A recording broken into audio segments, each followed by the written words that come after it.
kana azumi azumin banza kake yi, kana sadaka sadakan banza kake yi, muddin zuciyanka akwai raina annabi Muhammadu. Daga ran da ka zo fa yanda dan adam zai tabbatar da cewa wallahi Allah kawai annabi yake dubawa, tun ranar wafatin ka da ka tabbatar da haka. Ran da mala'ika Azra'il ya kawo ma ziyara tun a ranar zaka tabbatar Allah kawai annabi yake dubawa.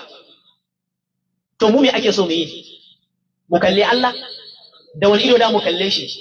Mu je gurin Allah mun san yanda yake, mun san yanda ake mu'amalansa, yaya ake yi, a ina yake, wa ya sani? Annabi shi kadai ya sani. To me dai hana ba da mu rike shi annabin da ya san Allah ba, tunda mu shi annabin muka sani, shi kuma shi ya san Allah din.